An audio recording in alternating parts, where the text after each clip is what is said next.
હું અત્યારે ખૂબ જ આકર્ષક જગ્યાએ છું. આ કૃષ્ણનગરમાં ઘુરણી નામનો વિસ્તાર છે, જે બંગાળના નદિયા જિલ્લાનો એક ભાગ છે. હવે આ ભારતના કેટલાક શ્રેષ્ઠ માટીના કલાકારોનું ઘર છે. આ વિસ્તાર અતિ વાસ્તવિક મોડેલ બનાવવામાં નિષ્ણાત છે, એટલે કે તેઓ જે મોડેલ બનાવે છે તે વાસ્તવિક જીવન સાથે ખૂબ જ નજીકથી મળતા આવે છે. હવે હું અહીંના શ્રેષ્ઠ કલાકાર પાસે છું, અહીંના શ્રેષ્ઠ કલાકારની વર્કશોપમાં. તેમનું નામ સુબીર પાલ છે. તેઓ રાષ્ટ્રીય પુરસ્કાર વિજેતા છે અને આ તેમની વર્કશોપ છે. દાદા, સૌ પ્રથમ તો તમે એ જણાવો, હું આ વાતથી ખૂબ જ દંગ છું કે આ જે તમે મોડેલ્સ બનાવ્યા છે તે આટલા વાસ્તવિક કેવી રીતે બનાવ્યા છે? જી જુઓ, અમારું કૃષ્ણનગર વાસ્તવિક કામ માટે પ્રખ્યાત છે. તો મારા પિતાજી, દાદાજી બધા આ જ કામ કરતા હતા, તો તેમની પાસેથી જ અમે શીખ્યા છીએ. એવું છે કે અમે વિચારીએ છીએ કે લોકોનું જે વાસ્તવિક જીવન છે તે અમે બતાવવા માંગીએ છીએ. તો એટલે અમે કોશિશ કરીએ છીએ કે જેટલું વાસ્તવિક થઈ શકે તેટલું અમે કરીએ છીએ. તમે એક બે અમને બતાવો. ચાલો મમતા દીદીને જોઈ લઈએ, ચૂંટણીનો સમય છે. આ તમે કેવી રીતે બનાવ્યું, અમારા દર્શકોને કંઈક સમજાવો. જી, મમતા દીદીને વર્ષ 2011 પહેલા બનાવ્યા હતા. જ્યારે તેઓ મુખ્યમંત્રી નહોતા તો મેં વિચાર્યું હતું કે તેઓ અમારા બંગાળમાં આવશે, તો એ હિસાબે મેં બનાવ્યા હતા. તો આજે પણ અમારી સાથે છે, અમારી પાસે છે, તો તેમની મોટી મૂર્તિ પણ ત્યાં સીડી પાસે રાખી છે, તમને બતાવીશું. તો તેમના પ્રત્યે એક અલગ જ પ્રેમ છે, મોહબ્બત છે, અમારો પ્રેમ છે, જે આટલી મુસાફરી કરીને તેઓ રાજકારણમાં આવ્યા છે અને ટીએમસી પાર્ટીને ઊભી કરી છે. થોડો માટીનો પણ સામાન અમને બતાવો. પણ એક વાત હું તમને પૂછીશ. તમે બોલ્યા કે મમતાજીએ અહીં માટે ઘણું બધું કર્યું છે. આ વખતે પણ બીજેપીનો અહીં ઘણો મજબૂત પડકાર છે. તમને શું લાગે છે?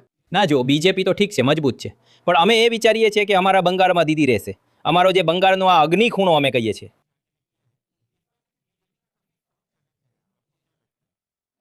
બીજેપી કહે છે કે તમારા જેવા લોકો માટે, શ્રમિકો માટે, કારીગરો માટે ઘણી કેન્દ્રીય યોજનાઓ છે જે મમતાજી લાગુ નથી કરવા દઈ રહ્યા. ના જો, રાજકીય વાત તો અમને વધારે સમજવા નહીં આવે. એ અમે કહીએ છીએ કે કોઈ પણ પક્ષ આવે એ અમારો હેતુ નથી. હેતુ એ છે કે આપણા દેશની તરક્કી થાય, ઉન્નતિ થાય, એ આપણો વિકાસ થાય, એ અમે ઈચ્છીએ છીએ. હું જરા મીનમાને આના પર પણ ધ્યાન કેન્દ્રિત કરવા કહીશ. તમે આ માટીની મૂર્તિને ખોલવામાં આવતી જોઈ શકો છો. હવે આ ચોક્કસપણે ગ્રાહકોની માંગ પર બનાવવામાં આવી છે અને તે નાજુક છે કારણ કે તે હજી પણ બની રહી છે. પણ તમે અહીં વાસ્તવિકતા જોઈ શકો છો. તમે જે પ્રકારની શિલ્પકૃતિઓ બનાવવામાં આવી છે તે જોઈ શકો છો. અને હું સુબીદાને પૂછીશ કે તે અમને એ પણ ખ્યાલ આપે કે આ શું છે અને આ કેવી રીતે કરવામાં આવે છે. દાદા, આ શું છે પહેલાં તો એ બતાવો અને કેવી રીતે બનાવ્યું? આ એવું છે કે જે આપણા પ્રખ્યાત જે છે દેવી માં કાલી જે હોય છે, આ કાલી પૂજાના સમયે વધારે ચાલે છે. અને આ દક્ષિણેશ્વર તમે જાણતા જશો, જે પ્રખ્યાત મંદિર છે, તો એનું જ એક રૂપ બનાવવામાં આવ્યું છે. તેમાં ઠાકોર રામકૃષ્ણજી પણ છે. તો આ ભેગું કરીને એક દ્રશ્ય બનાવ્યું છે. હું હવે તમારી પાસેથી એ જાણવા માંગીશ કે તમે ઘણા વર્ષોથી કામ કરી રહ્યા છો. તમે બીજી પેઢીના છો. મારા ખ્યાલથી તમારા પિતાજી પણ આ જ કરતા હતા. અત્યારે આજકાલ આજે તમે બનાવો છો, મને ખાતરી છે કે આ બહુ બારીક ટેકનિકલ કામ છે. તમારો બિઝનેસ આજથી 10 વર્ષ પહેલા જેવો હતો તેમાં આજે શું ફરક આવ્યો છે? શું તે પોઝિટિવ છે કે નેગેટિવ? શું છે? જો, નેગેટિવ પોઝિટિવ બંને બાજુ પણ છે. નેગેટિવ એ હોય છે કે અહીંના જે કલાકાર છે તો એટલી ડિમાન્ડો છે પણ એટલું પ્રોડક્શન નથી થતું.